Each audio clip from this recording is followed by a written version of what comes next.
Char! Hello mga kababayan, this is Roy and you are watching again my vlog. Wow, sana all.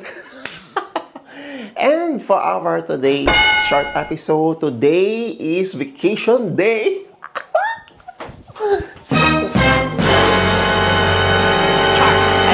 So today's vacation day natin, yes, and I decided na magkaroon tayo ng general cleaning sa ating accommodation bilang part ng ating daily vlog dito sa ating bakasyon dito sa Dubrovnik, Croatia. Yes, so samahan nyo ako maglinis. Nakapaglaban na ako ng mga bed sheets and maglalaba pa rin ako, hindi pa ako tapos. So, hindi pa ako nananghalian, but I decided na maglinis muna ng ating accommodation. Ayan, I'll be showing with you sa mga first time sa channel natin. Ayan, yung ating accommodation dito sa Croatia. But before anything else, if you haven't yet subscribed and if you are new to this channel, please help me to reach 10,000 subscribers. Maraming salamat po sa lahat ng mga patuloy and sa mga nagsusubscribe sa ating channel at sa lahat po ng mga hindi nag-i-skip ng ads sa ating mga videos dito sa YouTube. Oh my God! Pagpatuloy nila po siya. Maraming salamat po. So, ayan, as you can see, medyo magulo guys ang bahay dahil nakapagligpit na ako naman kung aning-aning kanina. But magkakaroon tayo ng general cleaning sa ating apartment. Ayan, papakita ko sa inyo. Paano ba to? Ayan. So, ayan yung ating mini kitchen. Maglilinis ako ng lutuan. And then, yung ating mga nilaba kanina. Tapos, ito pang mga sheet natin sa mga sapin sa upuan. Lalabahan din natin yan. At the same time, yung ating kwarto is ating lilinisin. So, hindi pa ako wait lang yung ating gimbal. Ayan. Hindi pa tayo nakakapag-lunch. Pero ang ating ulam ngayon ay Shanghai, yes. And abangan nyo, magkakaroon tayo ng mga part-time dito sa ating buhay dito sa Dubrovnik. So anyways, ayan, nakapaglaban ako ng mga bed sheets, guys. Ito na. So isasampay ko na siya sa labas. Tapos, sililinisin ko ito, mga lutuan natin. And feel ko, kailangan ko na magtapon ng mga ilang mga hindi ginagamit na sapatos. Yung iba kasi sira na. So, nakatambak lang dito sa bahay. So, try natin mamaya magtapon-tapon para makaiwas sa alikabok. So, lalabas tayo ng bahay, guys. Pakita ko sa inyo. Wait lang. Ayan, pasensya na kayo, guys, ha. So, oh my God. Uwian na ng mga bagets ngayon. Uwian na sila yung mga estudyante. So, iiwan ko lang tong bedsheet dito sa upuan. Kasi may mga nakasampay pa akong mga damit. Yes. Ito muna siya. Iiwan ko muna siya dito. Buti na lang talaga guys, may mic tayo. Yeah.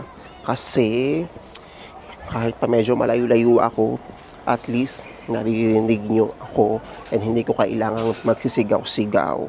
Yan. So, iiwan ko muna siya dyan and then mamaya ko siya isasampay. Okay. Ano ba to? Ayan. Anyways, yan. Ang ating unang gagawin is itong lutuan. Ayan. Feel ko magkalaba pa ako. Hindi pa rin ako tapos maglaba. Wait lang. Pasensya na kayo sa ating ano. Ayan. Ito na lalagay ang ating camera. Ayan. Maglalaba pa tayo ng ating mga damit. At saka na itong mga sapin sa upuan. So, after nito, lalaban ko naman is itong mga basahan. So, yung accommodation namin guys, dalawa kaming Pinoy dito sa accommodation. And then, hindi naman siya ganun kalaki. Pero, spacious naman for us. And super duper enough for 2 people. Yeah. So, pagsabayin ko na to. So, ako naman kasi, hanggat kaya ng kano ko. Actually talaga, kahit sino naman, diba? Gusto malinis ang bahay. So, ako naman is wala naman akong paghanap for today. So, ang gagawin ko talaga is gusto ko talaga maglinis ng accommodation. Para sa entire bakasyon natin, is malinis yung bahay. And ito na ating sabon yan. Liquid detergent ang ating ginagamit sa paglalaba. Yes. Mabilis lang naman to.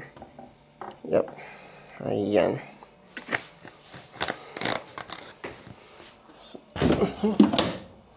Siguro enough ng ano. 15 minutes. So, wala tayong mga chemicals. And magkamustahan tayo yung mga pwede nating pag-usapan dito sa ating buhay sa Dubrovnik. Ano ba yung bala ko this vacation? Ayan. Actually, guys, supposed to be nga, may plano talaga ako mag-travel this month. Eh, sabi ko nga, since biglaan nga na-change yung schedule lang ang bakasyon ko, diba? So, paano ba to? Hindi ko na muna siya pinush to. Mas mainam na lang talaga na ako ay magbakasyon muna. So, dyan muna siya. So, madumi itong lutuan natin. And, so mga nagtatanong po pala, don't worry guys, kasi may heater naman kami. And, hindi ako nilalamig. Yeah, kahit pa na winter ngayon. So, nag-i-spray lang tayo ng chemicals. Ito lagi ang pinakagusto kong unang linisin. Yes, so malamig na naman siya. Degreaser. So, yan. Babalang ko lang siya nito. Kasi syempre guys, diba? Huwag natin hayaan na super dumi ng accommodation. Lalo na tayo naman ay temporary lang naman dito. Diba? Alagaan nyo na mabuti ang inyong mga accommodation. Okay. So, habang pinapatunaw natin yung mga chemicals dyan, diba? Isimula na akong maglinis dito sa ating mini altar. So, ito yung mini altar natin. Lipat ko itong tripod. Pasensya na kayo guys kung nakapag-tripod pa ako. Yeah. Pasensya na kung magulo. So, itong ating mini altar. Regalo nila Kat and Maricar. Salamat mga ate. So, lilinisin ko to mini altar natin.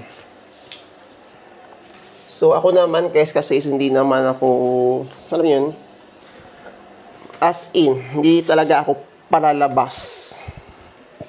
Mas prefer ko na lang talaga nang mag-stay in ako mismo dito sa apartment. Diba? And, super kontento na ako sa ganun. Hindi naman ako nagmamadali makapag-travel din. Mas gusto ko yung mag-travel na prepare. Ayan. So nga pala, salamat po pala sa mga nanood ng ating previous vlog kanina. Yan, nakapag-live tayo. So salamat po. So gagawin natin, mag-isip tayo ng isang topic na pwede nating pag-usapan habang tayo ay nag-general. Okay. So yung ilang concern na mga kabayan dito, may mga nababasa ako sa WhatsApp community. Yes. Kung normal ba raw na kinukuha ng mga employers yung mga passports natin. Diba? Actually guys, hindi po pwede yung ganyan. Dapat po ang mga passport natin at ang ating mga personal documents talaga dapat ay nasa sa atin. So I think ito ay tatapon ko na to, sapatos na to. Tatapon ko na rin to. Tatapon ko na rin to. Kasi guys, puro tambak na kasi dito eh. Natapon ko na rin to. Pero kukunin ko to. Baka kasi mapawili ako bigla ng... hindi. Kikipo pa to. Ayan. Natin to. Ayan. Ito, sa Qatar pa to. Oh. Ang tibay ng tsinelas na to, guys. Kaling pa ng Qatar. Ayos pa rin siya. So, yun nga, sasabi ko nga kanina. Ay, ito rin. Ayan. Tayo ay nag-travel sa Montenegro at Bosnia.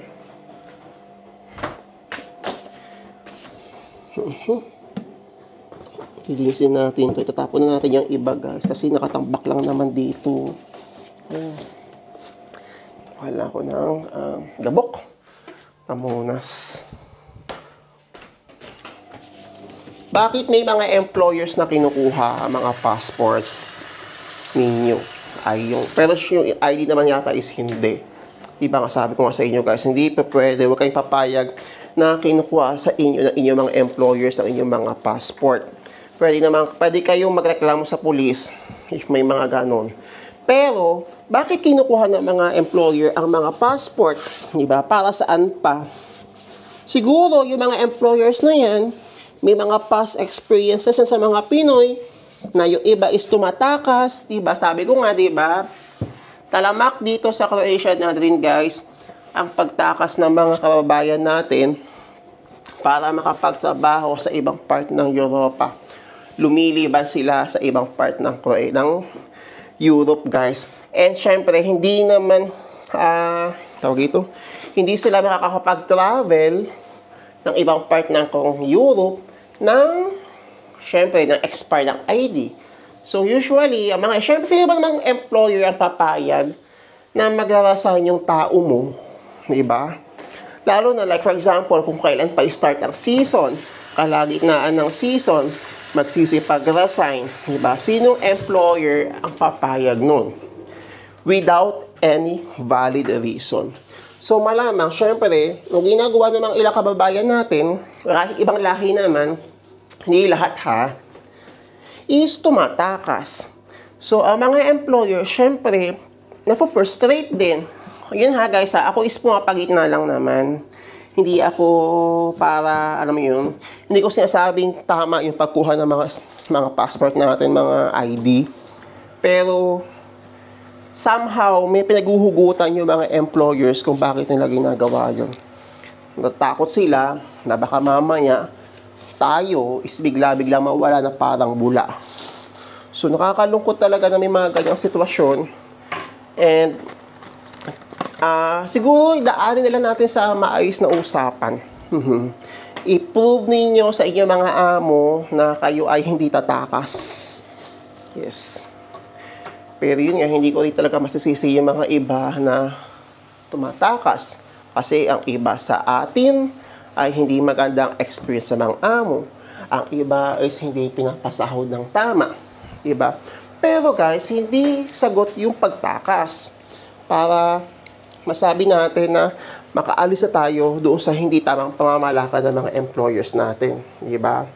Meron tamang paraan para makapag-open, makapag-complain. Kung meron naman tayong problema sa mga trabaho, may mga problema sa mga pasahod, diba? May tamang paraan. Hindi pagtakas ang way para tayo ay masabing makaalis na sa maling pamamalakad ng mga employers. Ako din naman, naniniwala naman ako na ang tao nga hindi perfect. Mga companies pa kaya, diba? Walang perfectong company. Pero may mga iba is na pang-abuso. Let's say, sabihin natin ganun, diba? Pwede kayo pumunta ng police. Pwede kayo pumunta sa mga law office para maghain ang inyong mga reklamo, diba? Pero wag yung tipong tatakas tayo. Kasi kawawa rin talaga yung mga, isipin niyo yung mga maiiwan sa trabaho. Yung mapag-iinitan ng mga employers once kayo ay tumakas. No, nakakalungkot lang. Pero yun, sabi ko nga, it's your life naman. Wala na akong magagawa dyan. Basta kayo ay safe. Yes, ito na ang ating mini altar. Tapos na. So, itong mga to is, itatapon ko na itong mga to. Para hindi na patambak-tambak dito. Yan. Okay. Okay, so yun lang naman ang opinion ko guys sa mga concern ng ibang mga Pinoy. Bakit yung mga employers is kinukuha ang kanilang mga ID or ang kanilang mga passport. Okay, so ang next topic natin concern na mga seasonal workers natin o yung mga madadeploy dito as seasonal worker dito sa Croatia. Kung may karapatan ba tayo humanap ng another job on our own pagkatapos ng ating seasonal job this summer? So, yes, pwede guys. But if you are under agency, syempre, makipag-coordinate muna kayo sa agencies ninyo kung paano yung mangyayari after ng summer, di ba? Kung sila ba is meron, kung kayo ba ay may hihintaying trabaho after ng summer, or you can find a job on your own. Pwede nyo namang sabihin sa agencies yun. Or if you really prefer na kayo yung humanap ng trabaho on your own, why not? Basta make sure lang talaga guys na kung kayo ang maghahanap ng sarili nyong trabaho, kung kayo ay nakakita ng yearly job, di ba? Make sure na talagang maganda yung papasukan ninyo. Kayo ay ready na kumalas sa inyong mga agencies. Kasi somehow, ito naman lalo sa mga cross-country, somehow, pabor sa mga agencies yan kung kayo talaga ang hahanap ng trabaho ninyo. Kasi, syempre, mabawasan yung mga trabaho nila, na mga priority, mga hahanapan nilang trabaho. At the same time, yung spot na para dapat sa'yo is pwede nilang maibigay sa mga kapwa job applicants. Kagaya ninyo, di ba? So, ayun. Before kayo mag-end ng summer ng contract sa inyong first employer, makipag-coordinate kayo sa inyong mga agencies kung mas gusto ninyo na kayo na ang hahanap ng sarili nyong trabaho. Nagwo-work yan mostly sa mga cross country from the Middle East to Croatia. Mas prefer natin na tayo na lang ang hahanap ng ating bagong malilipatang trabaho dito. Kasi syempre, malaki din ang kaltas din talaga sa mga agencies, guys. Although hindi ko sure kung ano yung exact amount, pero malaki rin ang kinakaltas ng mga agencies kada sahod natin. Gusto natin, syempre, direct hire tayo. But then again nga, kung kayo ay ready na mag-let go, mag-let go. Kung kayo ay ready na mag-solo o kumala sa agency.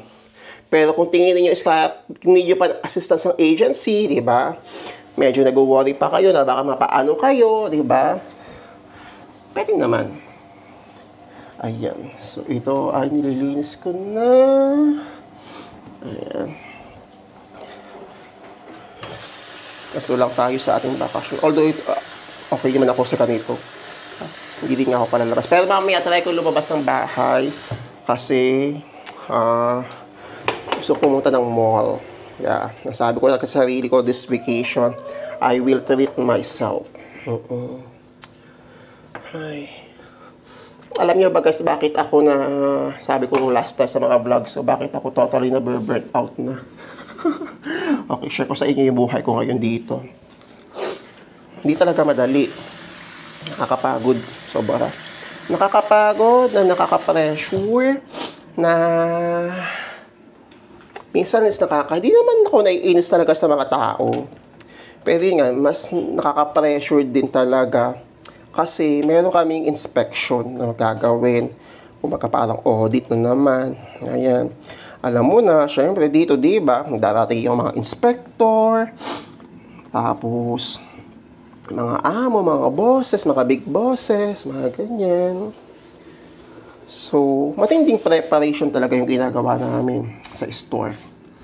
And hindi basta-basta talaga, guys. Merong pagkakakomplikado yung ginagawa namin. Siyempre, lahat yan, check mo yung mga expiration dates, di ba? Lahat ng mga presyo is updated according to law, mga ganyan, di ba? So, mahirap talaga. And mahirap siya, guys, kasi sobrang kulang namin sa tao. So, bakit ko sinabi na pressure ako? Kasi nga, siguro, ito naman din naman ito sa pagkakuan ka, hindi naman sa pagbubuhat ng sariling bangko.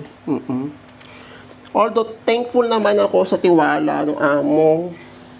Pero talaga, syempre, kapag mayroong pag mayroong mali, ang nasisisi is ako.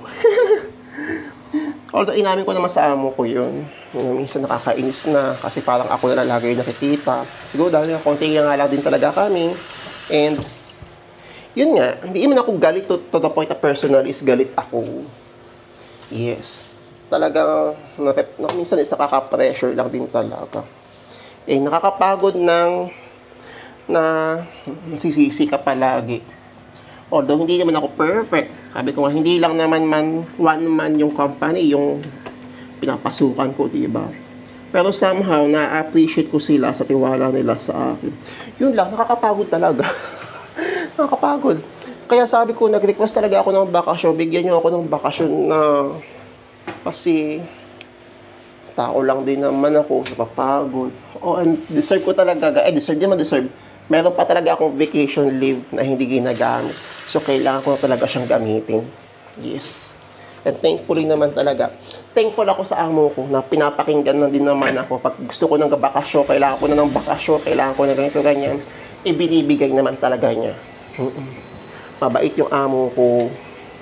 Pero talagang mas busy talaga ako nitong winter, guys. Kasi kulang nga kami sa tao. So, sa mga nasa Middle East dyan, sana, di ba? Palay natin. Ma-deploy sa isa store ko, no? May kasama na akong Pinoy. Ano lang kasi kami guys, parang kung di pa kasama yung amo, 4 lang kami. Pero total 5 kami tao sa store. Pero as in talaga, kung alam nyo lang talaga. So, hindi talaga enough yung 5 tao nagagalaw sa lahat. Pero nung summer kasi, umabot kami sa 8 ata kami pinakamarami nung summer. Yeah. Pag summer kasi, uso ang mga working student dito. Kasi ang mga estudyante is nakabakasyon. Pero hindi naman pang matagalan. Sinabi ko rin sa amo ko yun na magdagdag ng tao. Kasi nga, hindi ko nga kakayanin ng mag-isa lang. Hopefully, nag-look forward ako na matagdagan kami. Kasi dito sa pinapasukan ko ngayon, may mga ibang lahi na rin. Pali. So, nakakatuwa. Kayo ba? Mas prefer nyo ba naman yung kasamang Pinoy sa work? Or mas prefer nyo na ibang lahi ang kasama ninyo? Ako naman, guys, parehas lang naman. Oo. Kasi ako, pag nasa work ako, alam niya na mga kakilala ko dito pag napuntas minsan sa store. Kahit ako naman, hindi ako nangingialam sa kung ano man nangyayari. Ako talaga is trabaho lang, uuwi ako on time, bahala na, okay na, tapos na. Yun lang. Kung ano man yung mga nangyayari na hindi ko naman maiintindihan, yung mga hindi ko naman kailangan problemahin, is hindi ko na pinoproblema. Basta ako talaga ang mindset ko, uuwi ako ng tama sa oras. Ayan, malinis na. So, balikan natin to. Ating mantika. So, next ko naman is flooring. Yan. Tama ko na itong mga garbage po. And ano nyo sa akin, pag-usapan natin yung mga self-realizations ko mula nung ako ay trabaho dito sa Croatia. Alam niyo, sabi ko nga sa live ko, ang daming mga nabago sa buhay ko, lalo na sa sarili ko talaga, na to the point na hindi ako confident sa mga ginagawa ko before, hindi ako, alam yun, wala akong confidence talaga sa sarili ko, guys. At the same time, hindi ko pa kilala yung sarili ko totally. Pero ang daming ipinakilala sa akin ni Croatia. Mga tao na pwedeng makatulong sa akin. Yeah. At the same time, itong ginagawa ko sa YouTube talaga is sobrang laking tulong kasi dito ko na ilabas yung mga passion na gusto ko talagang gawin sa buhay ko. Kaya thankful po ako sa inyo. Kasi sinasamahan ninyo ako dito sa aking YouTube journey. And I hope na matulungan nyo ako ma-reach natin yung 10,000 subscribers. Ayan. So, magwawalis na tayo, guys, ng floor. Tapos ito, mamaya isilalampaso ko pa. Dumi na ito. Nakita ko ito kanina. Dumi, oh. Ito. So, usually, naglilinis ako ng accommodation every day off. So, every other 2 weeks, nagja-general cleaning kami. So, yung kasama ko kasi is pumasok ng trabaho. Ayan. Dumi talaga. As in, super busy. Ayan. Labas ko na ito mga basahan. Mga bag. Ayan. Lalabang ko din itong basahan. Ayan. Dumi na.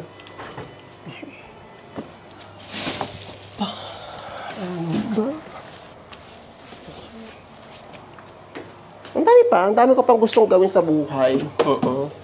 And alam ko na ang dami ko pa rin may experience. Ang dami ko pang ma-discover. Kayo rin, na papunta na dito. Be patient lang talaga, guys. Yun yung isa talaga sa pinakatinuro sa akin ng Croatia. Maging matyaga ka, makontento ka sa kung anong meron ka, pahalagahan mo yung mga anong meron ka. And wag mong isipin yung future. Although, di naman sama-sama mag-isip ng future kasi syempre, para meron ka nilook forward. I mean, wag ka kaagad mag-jump sa future. Yes. Harapin mo yung present, kung ano man nangyayari, ano man yung meron ka. Ayan, pagbutihin mo lang, pagbutihin yung mga ginagawa mo. I-improve mo lang. Eh, yun nga. Yung mga bagay na kung ano meron ka ngayon, pahalagahan mo lang. Kasi, one day, marirealize mo na buti na lang nag-focus ako sa present. Huwag kang magpaka-stress sa future. Huwag mong balikan yung past. Although, yung future and past kasi ay somehow may matuturo sa atin. Siyempre, sa past, diyan ka matututo. Diba? Na alam mo na yung mga dapat mong gawin.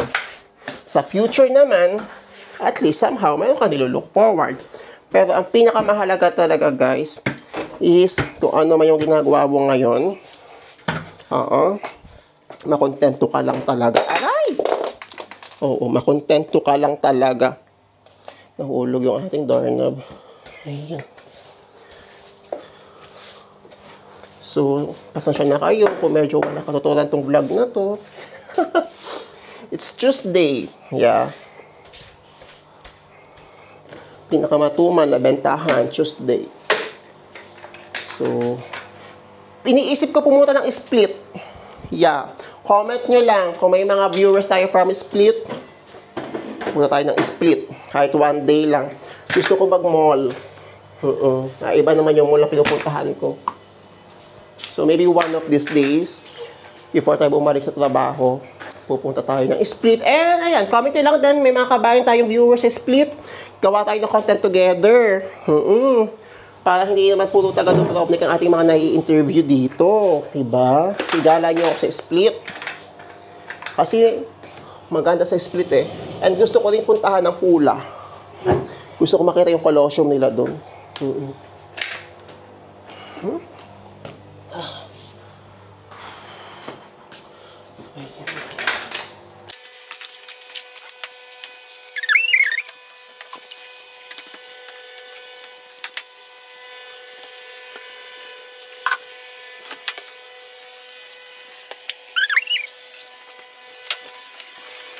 Okay guys, ayan, I think we are done. We are done. Yeah, so ito lang naman. Simple lang naman yung nilinis ko kasi hindi naman sobrang dumi ng accommodation. So ito yung tripod ko kanina. Nilinis ko na itong lutuan. Ayan, ayan, mga basahan natin. Kita nyo ba? Ayan, yung ating mga basahan. So, tapos, kahapon nalinis ko na yung banyo. Tapos itong ating altar is malinis na rin. Yeah, so ito yung mga basahan natin kanina. Ayan. Okay. Ayan ang ating mini altar. Yung sapatos natin. Okay na rin. And ang ating mini sala. Ay, wala. Akit ng gimbal na to. Ayan. So, pasensya na kayo. Salamat sa pagsama. Sa ating short vlog for today. Walang kwentang vlog to. Yeah. Gusto ko lang may upload. So, it's up to you kung gusto yung panood. But I hope na panood ninyo ay masuportahan ninyo ang ating walang kwentang vlog for today. Yes, at least tayo ay naging productive. Nakapag-rinse tayo ng ating accommodation. At the same time, malinis ang ating bakasyon. Yeah, so later, hindi ko na siguro ito mabablog mamaya, lalabas ako, plano ko pumunta ng Sub City, yung mall. So, pag-iisipan ko kung magbablog ako. Iisip muna ako ng isang makabuluhang content. Pero, nilulook forward ko din talaga yung ating mga mukbang-mukbang. Gusto niyo kasi request rin yun. Kaso medyo magastos ang mga food vlog. Siguro kapag tayo ay mayaman-yaman na, kaluwag-luwag, ayan, mag-food vlog tayo. At the same, for the meantime, ayan, ito muna, mag-taste muna kayo sa mga pinapanood nyo sa ating channel. Maraming salamat po. And yun nga, walang kwentang vlog na to guys. So it's up to you kung gusto nyo panoorin. But I hope mapanood nyo ang vlog na to. Maraming salamat sa pagsubaybay this today's vlog.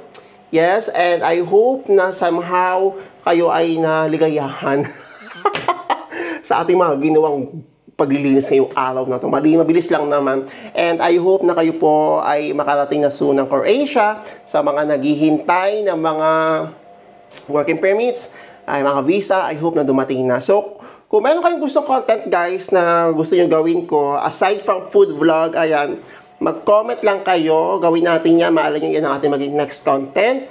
And I'm really trying na makahanap pa ng mga kabayan na pwedeng makapag-share ng kanilang experience kung paano sila nakapunta dito sa Croatia. And also, I will do my best din na makapag-vlog tayo sa Split.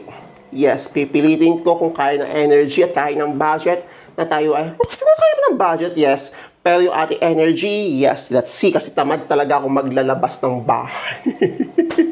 So, thank you so much guys for watching. And again, please help me to reach 10,000 subscribers. And please don't skip ads. Maraming salamat po. And I hope to meet you all dito sa Croatia. So, that's all for today guys. And I will see you on my next vlog. Ciao!